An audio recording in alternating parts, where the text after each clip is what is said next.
3, 2, 1, gravando! Sejam todos bem-vindos à live hoje falando sobre dívidas em leilão de imóvel. Eu tenho certeza que se você acompanhou os últimos vídeos, você já conhece a doutora Bruna, você talvez já me conhece, mas vamos às devidas apresentações. Eu sou o Thierry, diretor e sócio aqui na Arremate Perfeito, o nosso trabalho desde a parte educacional, assessoria jurídica na parte de leilão e também intermediação de imóveis. E hoje, mais uma vez, trouxemos a Bruna aqui, que é a minha sócia, responsável por todas as questões jurídicas aqui na empresa, porque nós temos uma dúvida, nós recebemos uma dúvida na nossa última live aqui no YouTube, a dúvida do Adriel Fernandes, tá? E lembrando que você pode enviar a sua dúvida também aqui nos comentários, aqui pelo YouTube, ou nas nossas redes sociais, tanto pelo Instagram da Bruna, o meu Instagram, que talvez a sua pergunta pode ser respondida aqui em forma de vídeo, tá? Você que está chegando agora, está conhecendo o mercado, talvez ainda não entendeu alguma dinâmica e fica sempre em dúvida de como acontece algum ponto ou outro, traz a dúvida aqui para a gente que nós vamos debater de uma forma muito sensata e realista, pé no chão, como a gente gosta, tá? A gente gosta de evitar algumas coisas que o mercado acaba trazendo, acredito que a Bruna vai falar um pouquinho sobre isso hoje. Então, sem mais delongas, se inscreve no canal, ativa o sininho das notificações, deixa o seu gostei e também o seu comentário. Bruna, eu já vou fazer a pergunta e vou passar a palavra para você. Aí peço que você se apresente brevemente para quem está chegando agora nesse vídeo no canal e ainda não te conhece. E aí a gente avança ali no bate-papo para responder essa pergunta que é sobre dívidas. Quando você vai comprar um imóvel, o Adriel colocou o contexto ali tratando do imóvel caixa, tá? Estou olhando aqui para eu poder ler a pergunta dele. E aí ele fala que tem essa dúvida, né? Se houver taxa de condomínio atrasado e por conta do comprador, ou seja, o arrematante que vai pagar. E aí no edital, quem acompanha os editais da Caixa já se deparou com aquele edital que fala que se houver dívida de condomínio, o arrematante paga e o que for superior a 10% do valor de avaliação do imóvel, a Caixa vai pagar, né? Então, no caso, a dúvida dele é sobre isso. Ele fala assim, ó, então, se houver a taxa de condomínio atrasada por conta do comprador, mas fala também que é limitada a 10% do valor de imóvel. Ou seja, seria 10% do valor de avaliação. Exemplo, 200 mil eu pagaria 20 mil. E o que ceder? É o banco mesmo que paga? Então, Bruna, por gentileza. Olá, pessoal, sejam bem-vindos aqui no canal do Thierry. É sempre um prazer contribuir aqui com vocês com essas informações sobre o mercado de leilão. Eu sou advogada, tenho mais de 12 anos nesse mercado, comecei fazendo arrematações minha e depois isso virou um business. Comecei fazendo para as pessoas próximas, até que a gente chegou aqui na nossa empresa, a Arremate Perfeito, fazendo assessoria para arrematantes, contribuindo que eles também tenham essa oportunidade desse mercado e com segurança jurídica, que é o que eu sempre prezo. Bom, vamos lá à pergunta. O mercado de leilão de imóveis, especificamente o que eu vou falar aqui é sobre leilão caixa, ele é bem dinâmico, porque a forma que a Caixa Econômica ela vai vender os imóveis também tem relação como está a previsão orçamentária dela. Este ano, 2025, esse vídeo está sendo gravado em 2025, o caixa da instituição financeira está um pouco baixo. Então, quando isso acontece, ela diminui as possibilidades de leilão, aceitando o financiamento, e também repassa custos ali para o arrematante. No que se refere ao questionamento sobre a responsabilidade do arrematante de 10% sobre o valor de avaliação com relação ao condomínio, são para as modalidades de venda que somente aceita o lance à vista ou através de FGTS. Então, quando a gente pega uma modalidade que aceita o financiamento imobiliário, todos os débitos será de responsabilidade do arrematante. mas quando a pessoa vai pagar à vista, acaba que a Caixa flexibiliza essa questão dos débitos, porque a pessoa já está pagando ali à vista. Então, eu tenho percebido muito essa conduta nos editais da Caixa, né? Então, aqui por dia a gente analisa mais de 20 editais, então é recorrente isso. E com essa previsão no edital, sim, a Caixa ela fica responsável ao que exceder 10% sobre o valor da avaliação, que é o que está lá na página do leilão, né, indicado pela instituição financeira.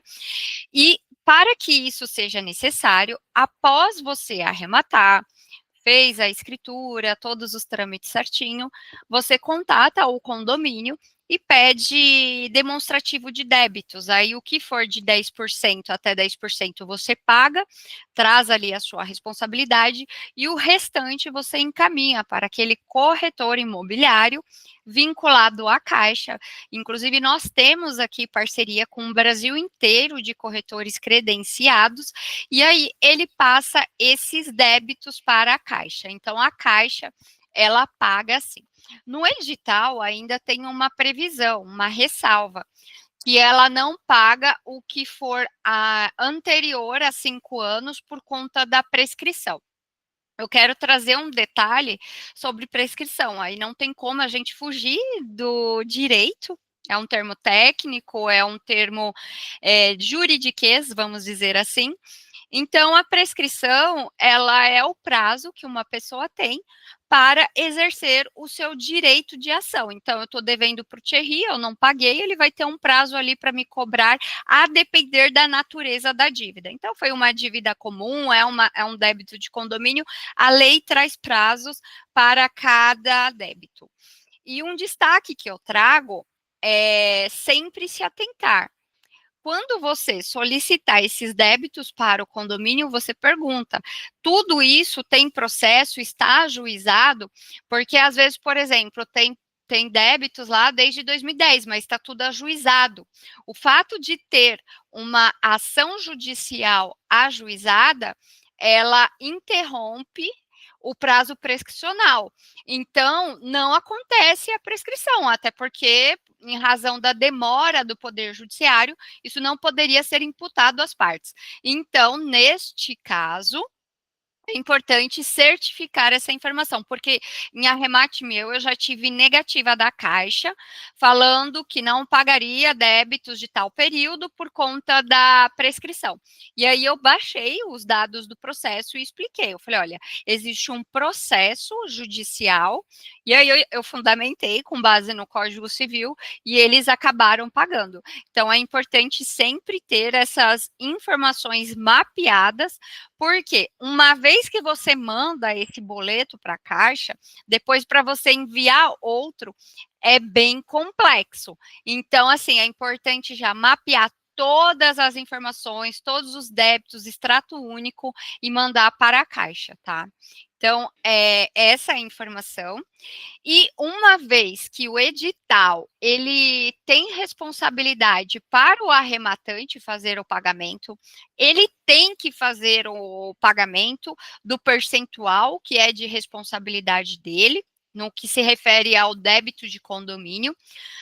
E eu tenho visto, eu trago até esse alerta.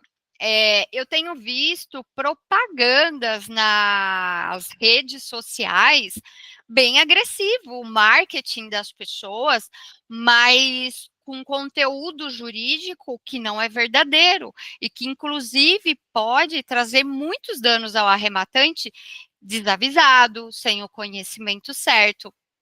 Essa semana, inclusive, eu vi uma propaganda daquelas de Instagram falando assim: se o edital ele traz responsabilidade para o arrematante, ele não deve pagar, porque se o condomínio vier cobrar dele, ele informe que deve cobrar o proprietário anterior. Pessoal, o ponto de alerta disso é: o edital ele é como se fosse um contrato, ele traz deveres e obrigações para as partes.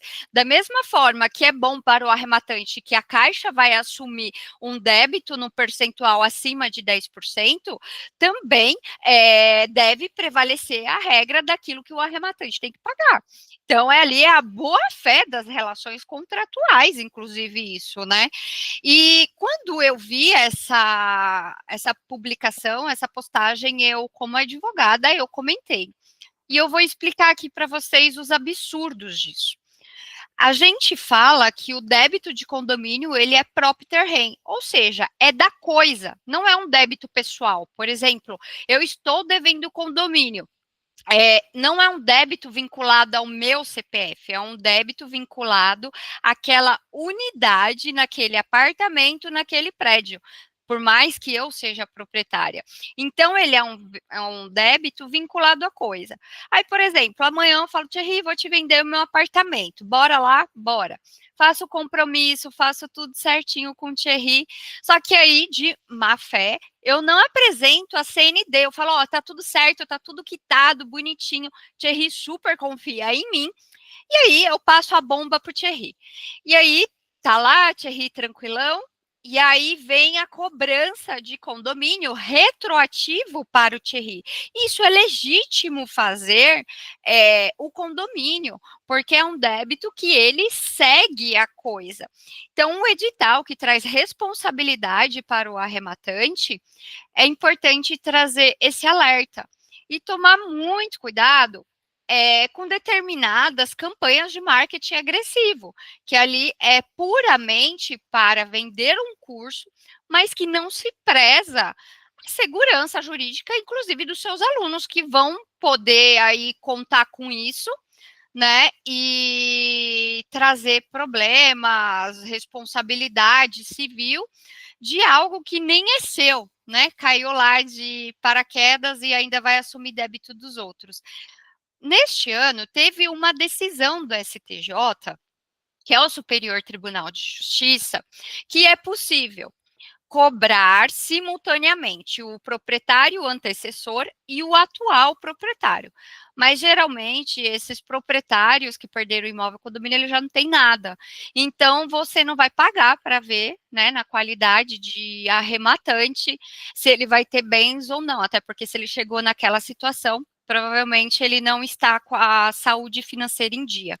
Então, eu trago esse alerta com relação a isso. Sempre que o edital ele traz uma responsabilidade ao arrematante, é importante certificar se de fato existe débito, o quanto que isso vai incidir, porque assim você evita surpresas amargas no futuro. E também, assim, tomar cuidado com publicidades enganosas, propagandas enganosas. Estava até pensando quando eu vi isso. Quando a gente só tinha as mídias nas grandes emissoras, tinha um órgão regulador que cuidava do horário que seria transmitido determinadas programações, do que seria falado. Só que quando a gente fala da internet é terra de ninguém. Então, assim, sempre tomar cuidado em relação a esse conteúdo muito agressivo para a venda, desconfie, porque não é desprovido de conhecimento jurídico, tá? Ali, de fato, não condiz com a realidade. E aí, o arrematante, ele não pode depois alegar desconhecimento, porque é uma condição expressa que estava no edital. Então, ele não pode alegar isso, não pode alegar Código de Defesa do Consumidor, que é aquele direito de desistência e arrependimento de compras online. Então, é importante certificar, de fato, das informações e apurá-las. Entendi, perfeito, Bruna, ficou muito claro. E eu tenho, na verdade, duas perguntas. A primeira delas é nesse processo, né? A pessoa identificou que existe de fato esses débitos, ela fez o processo ali como você recomendou, entrou em contato com o correspondente bancário ou o corretor imobiliário credenciado Caixa para intermediar essa comunicação com a Caixa. Quanto tempo demora isso? A partir do momento que você emitiu ali todas as guias, enviou a documentação para esse correspondente, quanto tempo demora até a Caixa de fato pagar todas essas despesas? Pronto, ótima pergunta. Pelo edital, o órgão que regulamenta e organiza tudo isso dentro da Caixa Econômica Federal é o SEVEN, sempre está lá no edital. E Uhum. eles sempre pedem o boleto, por exemplo, o boleto emitido hoje com vencimento para daqui 20 dias, que é para que tenha o tempo hábil para que eles façam um pagamento. Já aconteceu eu emiti o boleto hoje, o corretor manda, no dia, 2, 3 dias seguintes eles pagam. E já aconteceu do boleto vencer, eles não pagarem e eu ter que solicitar um novo ao condomínio, tá? Então, assim, procedimentos internos da instituição Uhum. financeira, de fato, e aí a gente fica um pouco amarrado em relação a isso. Mas eu trago uma boa notícia. No início deste ano, estava bem desorganizada essa questão da Caixa Econômica Federal. Porque nos editais iniciais do ano, eles tinham contratado uma empresa terceirizada para fazer isso. Só que eles não deram conta, ficou bem bagunçado, acabou demorando muito. E aí eles voltaram para o departamento interno deles, que é o Seven, e aí eles acabam realizando ali. Então, assim, geralmente a comunicação é rápida e tem sido efetiva aqui nos últimos arremates que a gente acompanhou. Ah, perfeito, muito legal. E a segunda pergunta é, de fato, quais cuidados, né? Quem está chegando agora está comparando ali os players do mercado, as escolas, o pessoal que anuncia e vende curso de leilão. Qual que é um cuidado ali relevante para esse pessoal, vamos dizer assim, utilizar no seu processo de comparação, no seu processo decisório, em qual empresa ele deve avançar, em quem ele compra o curso ou não? Porque isso, de fato, para quem está chegando, ele vai ficar vendido, né? Ele está conhecendo ali um influenciador que está falando para ele uma coisa que é verdade e na prática não é. Quais cuidados a pessoa que está tendo contato com o mercado agora deve ter para conseguir, de fato, ter segurança ali no seu processo de aprendizado e saber que está trabalhando com um pessoal sério? Ótima pergunta, Thierry. Ponto 1. Quando a gente fala do mercado de leilão de imóveis, o extrajudicial e o judicial, é um procedimento totalmente jurídico. O que seja um leilão é uma lei que autoriza. Ocorreu inadimplemento contratual, aquele imóvel vai para leilão, conforme as regras, previsões de determinada lei, que é a Lei de Alienação Fiduciária. Então, é um instrumento muito jurídico, totalmente jurídico. O edital, a leitura dele, o edital da Caixa, são quase 40 folhas.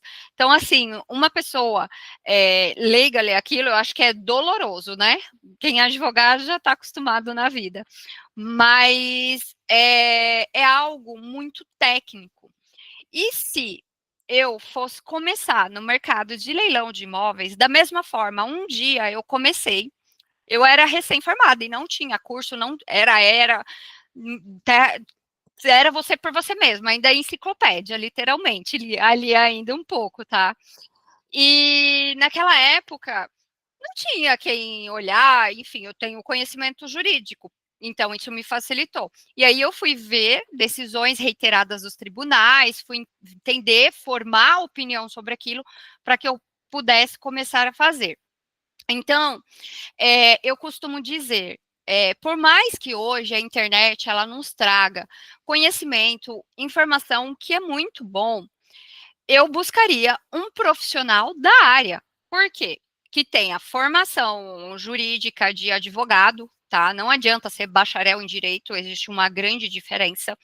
E o outro ponto, que tenha experiência comprovada, porque a vivência é diferente de ter o conhecimento da lei.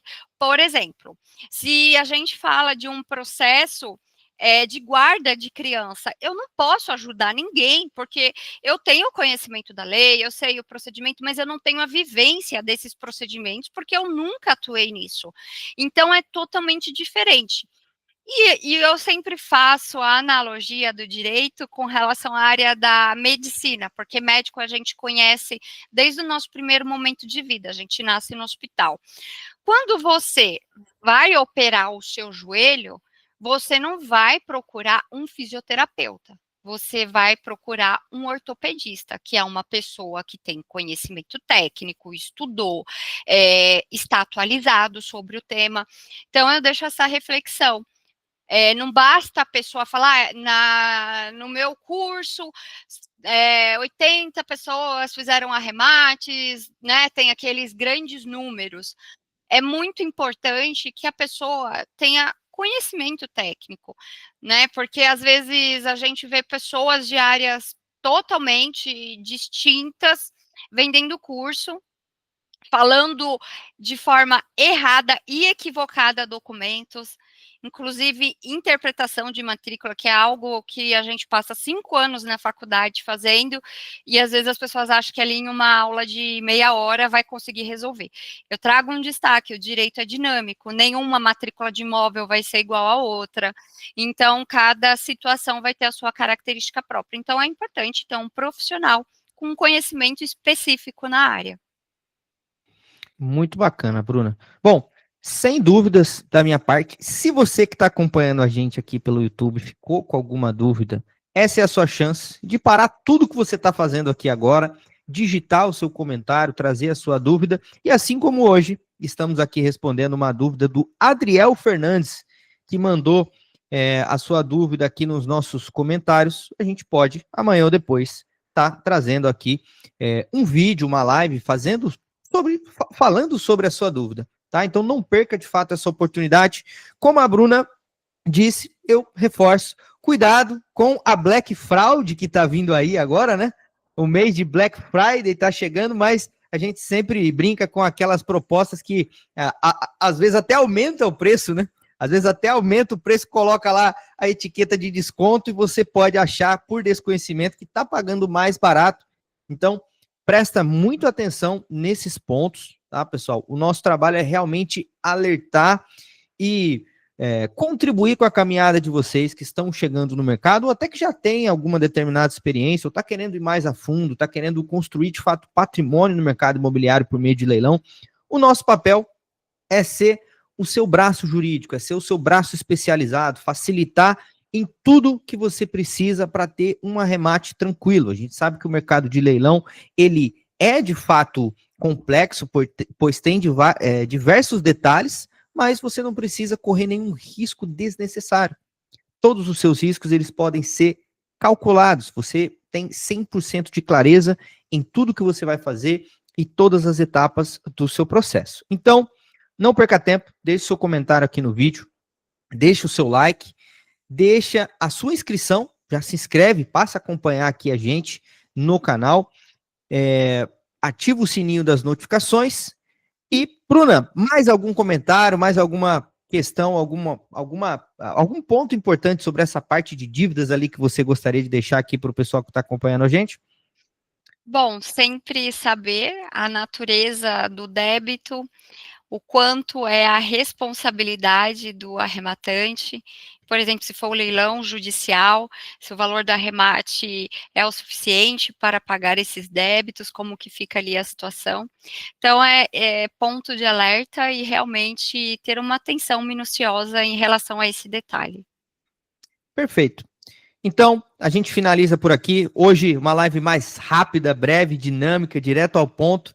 E um conteúdo muito completo, muito denso e preenchendo todos os pontos ali para que você tenha sucesso com segurança no mercado de leilão de imóveis. Eu sou o Thierry, foi muito bom falar com você mais uma vez, Bruno, é sempre um prazer, fico sempre muito feliz com o aprendizado que a gente acaba trocando aqui nessas conversas e também ajudando todo o pessoal que acompanha o nosso trabalho aqui pela internet. E eu tenho certeza que a gente se vê em um próximo vídeo. Até mais, pessoal!